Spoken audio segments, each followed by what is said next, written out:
అందరికీ నమస్కారములు. సంస్కృత కార్యక్రమం 9వ రోజు అభ్యసన ఫలితాలు. ఉకారం, ఊకారం, అరుకారాలను గుర్తించగలరు. ఇక్కడ ఉకారం అంటే కొమ్ము, ఊకారం కొమ్ము దీర్ఘం, అరుకారం అంటే వట్రసుడి. గేయంలోని గుణితాక్షరాలను గుర్తించి చదవగలరు, రాయగలరు. కృత్యం 1. చిత్రాన్ని చూసి విద్యార్థుల చేత మాట్లాడించండి అని ఉంది కదా పిల్లలు. ఇక్కడ మీరు ఈ బొమ్మ చూసి మీరు మాటలు చెప్పాలి పిల్లలు. కృత్యం 2.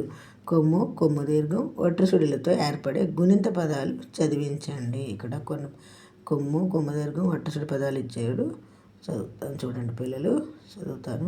గురుతు, దురుసు, దులుపు, తురుము, పొటలు, నులక, ముడుపు, సులువు. తూకం, గూడు, కూడుట, కూజ, పోనకం, కూలి, చూపు, సోలము.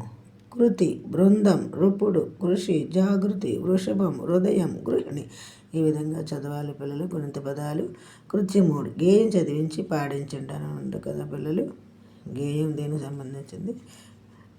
కాకి తెలివి లేదా దాహం తీర్చుకుంది కదా. ఇక్కడ కాకి తన ఉపాయంతో దాన్ని పాట రూపంలో, గేయ రూపంలో పాడమంటున్నాడు చూడండి పిల్లలు.